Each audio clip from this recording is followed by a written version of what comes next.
अरे बाप रे बाप। यह तो बहुत जोर की बारिश आ गई। अब तो खेत में काम भी नहीं कर पाऊंगा। लेकिन कुछ देर प्रतीक्षा कर लेता हूँ। हो सकता है यह बारिश थम जाए।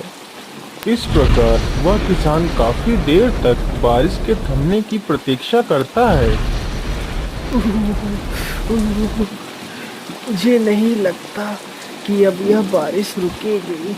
मुझे जल्दी से अपने घर चले जाना चाहिए, नहीं तो मैं बीमार पड़ जाऊंगा। फिर वह किसान बारिश में ही वहां से अपने घर की ओर निकल पड़ता है।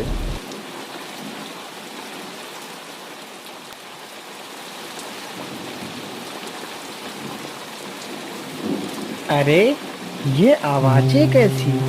मुझे लगता है यह आवाज इस गुफा से आ रही है। लेकिन यह आवाज किसकी हो सकती है? तभी वह किसान छिपकर आवाजें सुनने लगता है। तभी गुफा से एक तेज रोशनी निकलती है। अरे, यह प्रकाश कैसा? मुझे लगता है गुफा के अंदर कुछ ना कुछ तो जरूर है। चलो चलकर देखता हूँ।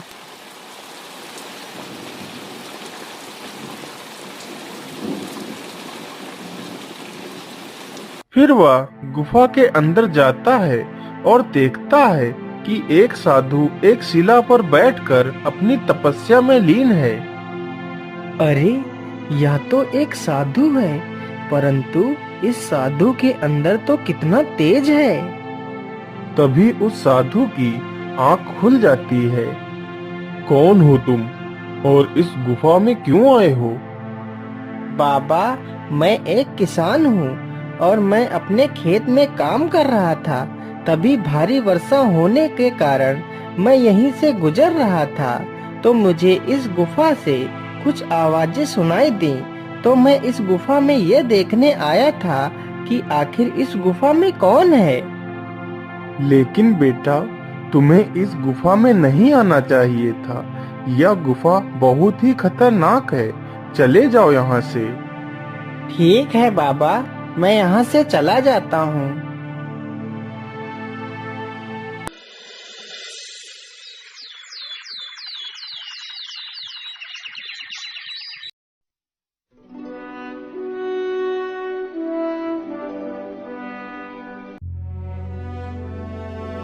अरे वैद्य जी, आखिर यह क्या बीमारी है? महाराज को 2 महीना हो गया है इस बीमारी से ग्रसित हुए, परंतु आप लोग इन्हें स्वस्थ नहीं कर पा रहे हैं। क्या करें महारानी जी, हम तो अपनी पूरी कोशिश कर रहे हैं कि महाराज जल्द से जल्द स्वस्थ हो जाएं। परंतु महारानी जी, यह बीमारी कोई नई है। इसका इलाज मैं सही ढंग से नहीं कर पा रहा हूँ। अरे वैद्य जी, तो इस बीमारी का आपके पास कोई इलाज नहीं है? तो आपका मतलब है कि अब महाराज कभी ठीक नहीं हो पाएंगे।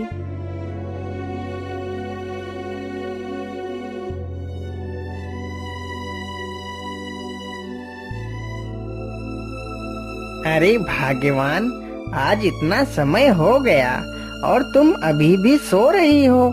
चलो उठ जाओ, अब सुबह हो गई है। अरे भाग्यवान, तुम्हें तो बहुत तेज बुखार है। और ये तुम्हारी आंखों को क्या हो गया है?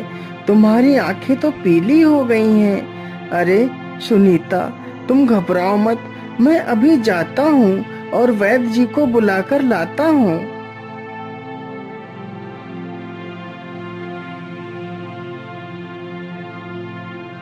वैद्य जी, वैद्य जी जल्दी चलिए।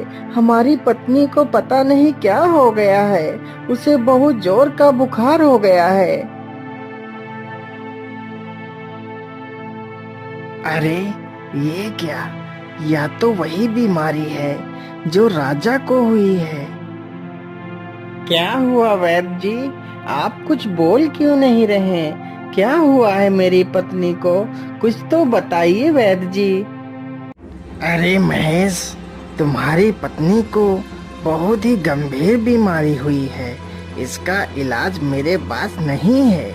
जो बीमारी तुम्हारी पत्नी को हुई है, यही बीमारी हमारे राज्य के राजा को भी हो गई है, लेकिन मैं उनका इलाज नहीं कर पा रहा हूँ।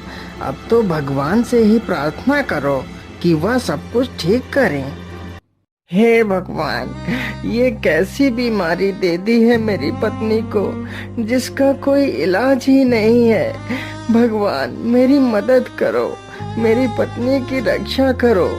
मैं क्या करूं, किसके पास जाऊं, किससे सहायता मांगू, मेरी पत्नी ठीक हो जाए। हे भगवान, मैं ऐसा करता हूँ, उन्हीं गुफा वाले बाबा के पास जाता हूँ और उन्हीं से मदद मांगता हूँ।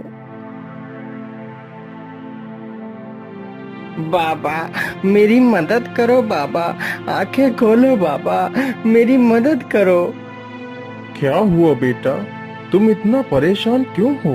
क्या बात है? बाबा, मेरी सहायता करो बाबा, मेरी पत्नी को बचा लो बाबा। लेकिन बेटा, क्या हुआ है तुम्हारी पत्नी को?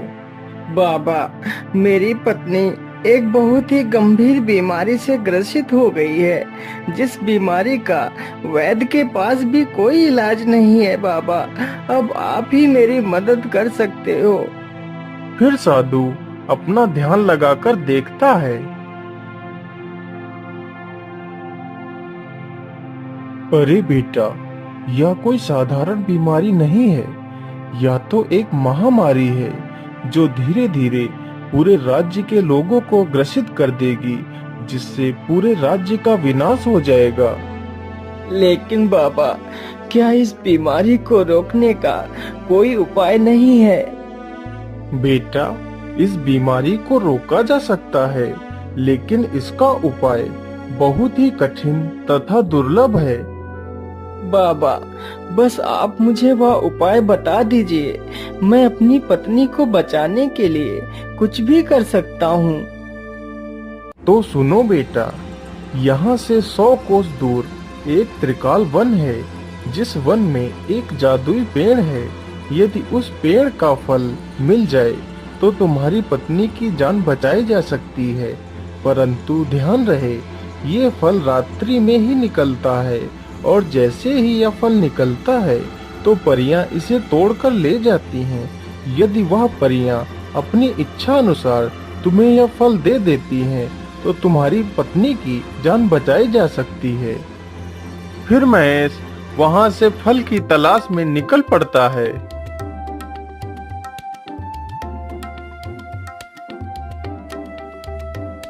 अरे, यहाँ तो सारे पेड़ एक समान ही हैं। क्या करूं, कैसे ढूंढूं उस जादुई पेड़ को? उसे जंगल में घूमते घूमते शाम हो जाती है, परंतु जादुई पेड़ कहीं नहीं मिलता। अरे, वह जादुई पेड़ ढूंढते ढूंढते मुझे शाम हो गई है।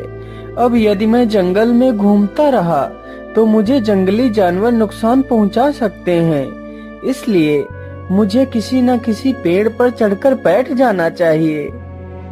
फिर महेश एक पेड़ पर चढ़कर बैठ जाता है। अरे, ये प्रकाश कैसा? मुझे लगता है कि वह जादुई पेड़ यही है। चलो इसके पास चलता हूँ। जैसे ही महेश जादुई वृक्ष के पास जाता है, तभी वह जादुई फल निकल आता है। तभी वहाँ पर 2 परियां आ जाती हैं और फल को तोड़ लेती हैं। अरे परी देवी, मेरी सहायता करो, मेरी मदद करो परी देवी। कौन हो तुम और इस समय तुम इस डरावने जंगल में क्या कर रही हो? हे परी देवी, मैं यह जादुई फल लेने आया था। मेरी पत्नी एक बहुत ही गंभीर बीमारी से पीड़ित है, उसे इस फल की आवश्यकता है। कृपया यह फल मुझे दे दीजिए परी देवी। ठीक है, हम तुम्हें यह फल दे देंगे, लेकिन यदि तुम मेरी 2 पहेलियों का सही उत्तर दोगे तभी हम तुम्हें ये फल दे सकती हैं। ठीक है परी देवी, मैं आपकी सारी पहेलियों का जवाब देने के लिए तैयार हूँ। पूछिए परी देवी। तो सुनो मेरी पहली पहेली, वह क्या है जो कोयले से भी काला है? महेश कुछ देर तक सोचता है।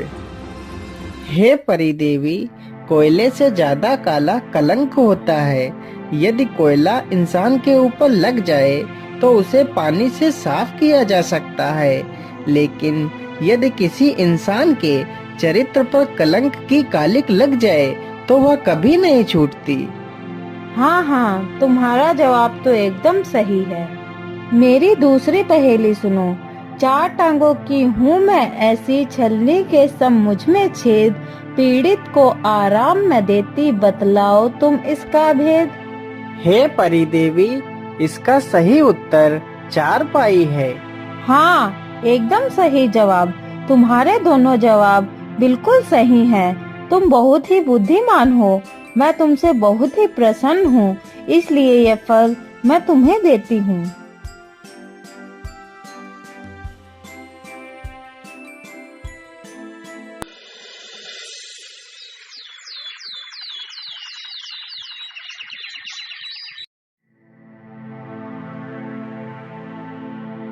अरे भाग्यवान, तुम बिल्कुल भी मत घबराओ। तुम इस फल को खा लो, तुम बिल्कुल ठीक हो जाओगी। फिर महेश अपनी पत्नी को आधा फल काट कर खिला देता है। अरे भाग्यवान, तुम्हारी आंखें तो एकदम ठीक हो गई हैं। तुम तो स्वस्थ हो गई हो। हाँ जी, यह सब आपके प्यार से ही तो संभव हो सका है कि आज मैं पूरी तरह स्वस्थ होकर आपके सामने खड़ी हूँ। हाँ भाग्यवान, यह सब भगवान की ही कृपा है। लेकिन मुझे अभी एक और जिम्मेदारी पूरी करनी है। मुझे यह आधा फल हमारे राज्य के राजा को खिलाना है। वह भी इसी बीमारी से पीड़ित हैं। फिर महेश वह आधा फल लेकर महाराज के पास जाता है। महारानी जी, आप इस फल को महाराज को खिला दीजिए, वह बिल्कुल स्वस्थ हो जाएंगे। फिर महारानी वह आधा फल राजा को खिला देती है। अरे महारानी जी, मैं तो बिल्कुल स्वस्थ हो गया हूँ। यह तो चमत्कार हो गया। मैं तुमसे बहुत प्रसन्न हूँ। जो काम अच्छे अच्छे वैद्य नहीं कर सके वह तुमने कर दिखाया, इसलिए तुम मुझसे कुछ भी मांग सकते हो। महाराज, मुझे कुछ नहीं चाहिए। आप हमारे राज्य के राजा हैं। यदि आप स्वस्थ नहीं होंगे तो हमारे राज्य की देखरेख कैसे कर सकते हैं? यदि आप सुरक्षित हैं तो हमारा राज्य सुरक्षित है।